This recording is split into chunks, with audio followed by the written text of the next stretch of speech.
DV 2024 success gun irra jechuudha. So akkuma argitan kana screenshot yooyaa ashama akkam jirtu warra YouTube irraa viidiyoon ani har'a isinii qabadhee dhufe DV 2024 akkaataa guutuu dandeessan tokko tokkoon isinitti agarsiisa jechuudha. So chaanaalii kanaaf haaraa taatan subscribe gochuun maatii chaanaalii kana akka taatan isin affeera.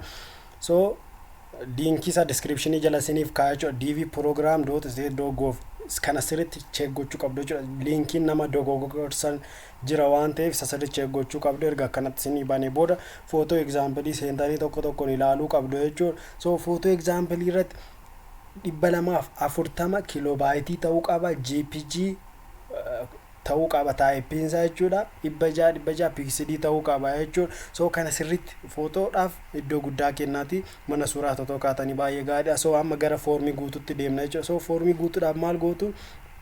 Biigin isaa irratti click gootu jechuudha. Iddoo kana irratti akkuma argitan tokko tokkoon guutee isinitti agarsiisa jechuudha. So yeroo sarratti click gootan kana isinii fida jechuudha. So jechi kun isin biratti adda ta'uu danda'a. So isa guutuu jechuudha. So dogoggortan rakkoon qabu deebistanii kan biraa isinii fida jechuudha. Kana kan fayyadamu so security dhaa fi locationii jirtan fi robotii ta'uu dhiisuu keessan check gochuudhaaf jechuudha.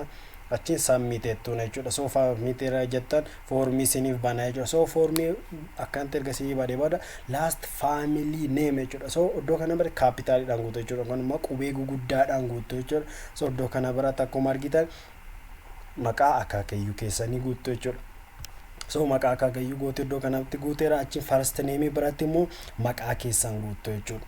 So maqaa keessan erga guutanii booda middle name maqaa abbaa keessan yookaan immoo father name guutuu jechuudha. So qubee guddaadhaan isa dokumentii jiru faana wal fakkaachuu qaba jechuudha. So dokumentii faana sirriitti check gochuu qabdu jechuudha. Jendarii yookaan immoo saala iddoo kana biratti guutuu meeliidha.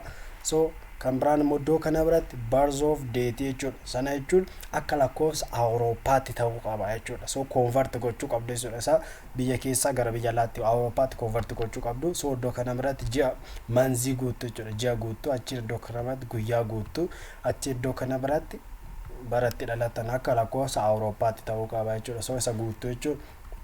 Achiin city where you born jedha.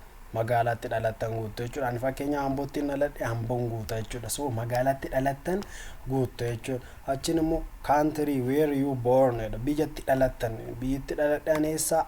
Itoophiyaa. Isin immoo biyyatti dhalatan guutuu jechuudha. So namoonni baay'ee Itoophiyaadha jedheen abdadda. So Itoophiyaa guutuu jechuudha iddoo kana biratti. So achiin country of eligibility for the DV program Itoophiyaa keessa jirtu taanaan yes jettaniituma bira dabartu jechuudha. Garuu fakkeenyaaf Itoophiyaawii taatanii biyya alaa jirtu taanaan no jettaniit biyya sana amma jirtan biyya rabaartu sana biyya sana filattu jechuudha. So Itoophiyaa keessa jirtu taanaan yes jettanii bira dabartu. Gaaffii qabdu taanaan komantii jalatti na gaafachuun hin dandeessu jechuudha. So iddoo kana biratti footoo galchitu jechuudha. Footoo mana suuraa tokko gaatanii baay'ee gaariidha.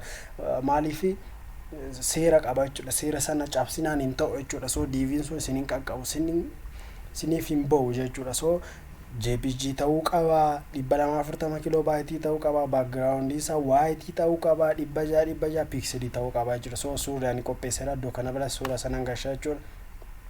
So choose new photo isa irratti click gootanii booda isa gashitu jechuudha.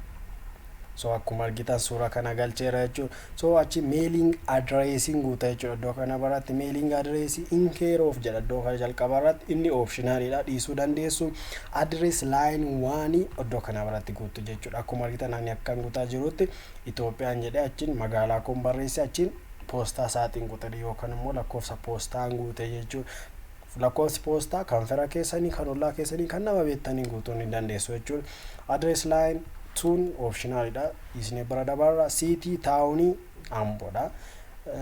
District country iddoo kana biratti Itoophiyaa achiin immoo magaalaa sana guutuu jechuudha. Poostaa zip code jechuudha. Fakkeenyaaf Finfinneen 1000dha. Amboo hin qabdu waan ta'eef 00 yookaan immoo no postal code jechuu dandeenya jechuudha. So isa akkamitti argattu Google irra seentaniit zip code of jettaniit magaalaa keessan barreessitu isiniif fida jechuudha. So magaalaan hin qabne 00 dha jechuudha. Country Itoophiyaadha. Ani fakkeenya Itoophiyaadha. So biyya keessan guutuu jechuudha. Iddoo kana biratti biyya sana guutuu achiin country where live today dha. Amma eessa jiraachaa jirtu amma ani Itoophiyaa keessa jira garuu biyya alaa jiraachaa jirtu taana biyya sana guutuu qabdu jechuudha. So ani Itoophiyaa keessa jira amma kan itti jiraachaa jirtan jechuudha. So bilbila keessa iddoo kana irratti barreessitu bilbila keessa na barreessitan +2519 yookaan immoo ida'u 2519 jettanii ka'uu qabda. Internationally gochuu qabda jechuudha. Duwwaa 9 isiniif hin beekan jechuudha isaan.